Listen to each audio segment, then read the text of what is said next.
Hello everyone, welcome back to another session of Dark Souls PvP and another weapon showcase. This time I'm using the Obsidian Greatsword, which you get from cutting off the tail of Calamite. And if you're unlucky like I am, it can take a very long time to do. That dragon just doesn't want to cooperate with getting his tail chopped off. But, oh well, can't really blame him for that, can you? Now, getting started with the weapon, it has a weight of 8 units, which is a little on the heavier side for the greatswords, but it's still decent.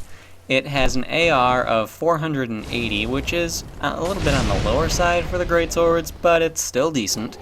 And it's got very low stat requirements, and those requirements would be 16 strength, or not 16 strength, but 20 strength, and 16 dexterity. That's what I'm trying to say. Now, other things about the weapon would include the fact that it has that nice R2 attack that does a fair bit of damage and has a guaranteed knockdown. That R2 uses 50 durability per use out of the 350 total durability of the weapon.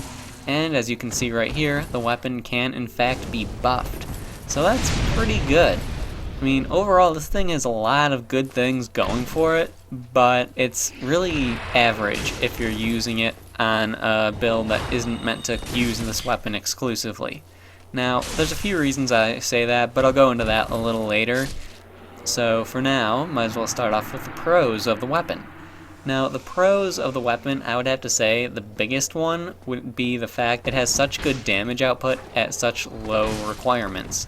There are a few reasons why that's a pro, and I think the main reason why that's a pro is the fact that it can be used by a faith or intelligence build to be buffed and still keep your stats really low.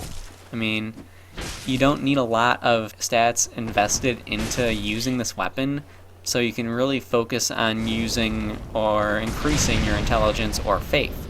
So that's pretty good, and can lead to a lot of interesting things. And that right there was supposed to be a black firebomb.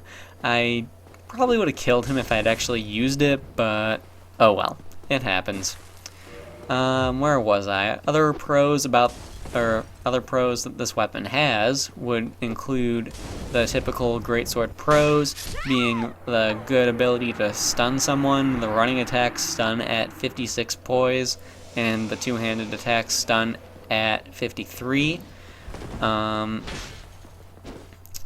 see, other pros would include, I really can't think of any other pros other than the R2 attack, which I think works similarly to area of effect attacks like the Gravelord Greatsword Dance and Fire Tempest. I think the R2 on this weapon works similarly to those, and what I mean by that is the fact that it goes farther downhill than it does uphill.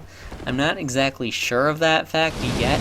I didn't do any in-depth testing on it, but I think that it does that, so I'll have to give that a shot and see what I can figure out about that. Let's see.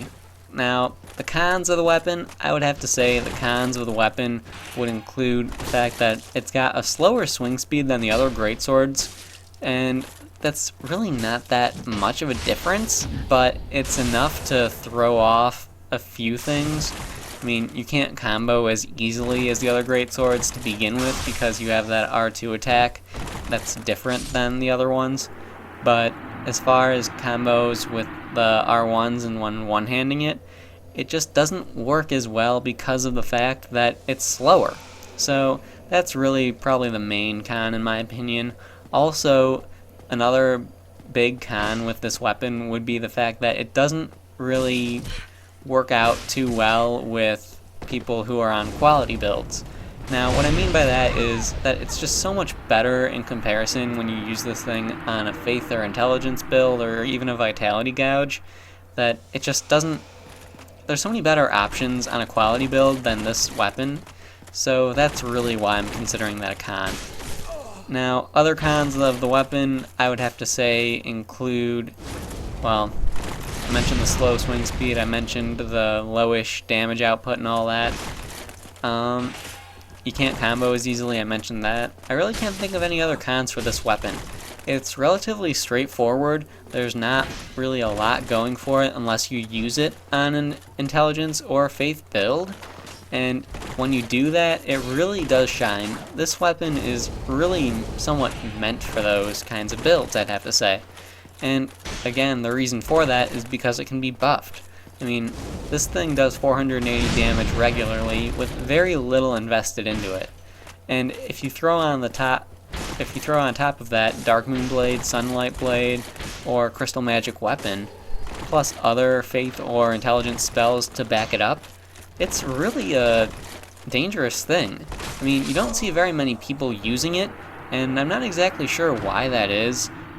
Probably because it's kind of difficult to get. I mean, the first time I was fighting Calamite, it took me over half an hour on my first attempt to get this thing. It took me over half an hour. And Calamite only did the attack where you can actually hit his tail twice in half an hour. So Calamite, like I said in the beginning of the video, is a huge pain. He just doesn't cooperate. So you really need to be somewhat lucky in order to get this thing. And that's really probably why a lot of people don't use it more often, especially on builds like that. In addition to the fact that you have to be so far into the game just to get to the DLC, I can understand why there's really not a lot of these flying around or going around or anything like that. So, I get it, it's kind of hard to get, but really, on a Faith or Intelligence build, this thing has some really good potential. I don't know, I personally, if I was going to make another Intelligence or Faith build that was focused on using a buff, I would probably use this thing. But, again, that's just me. Now, a long time ago, in my fights with the Sunlight Blade, when we first were both just getting started with uploading, I actually used this thing in our Battle of the Uploaders, and I was using Sunlight Blade on it back when... way back when. That was a long time ago. I need to get more matches in with him sometime soon. He's never on, though. Sunlight Blade, if you're watching this, you need to get online sometime. But anyway, that's enough of that little rant. That's all. That's not important to you guys yet. That's important to you guys once I make a video with the Battle of the Uploaders rematch against him. So, anyway, back on topic. There is one fight after this. It's not too long, not much time left in the video, so I'm just going to quickly recap everything yet again. The pros of the weapons would include the typical Greatsword pros, being their stun ability and their fair amount of damage. Main pro of the weapon is the low stat requirements in order to wield it.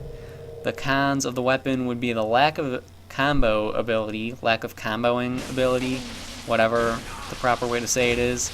The fact that it's slower than the other Greatswords, and the fact that it does a little bit lower damage than the other Greatswords.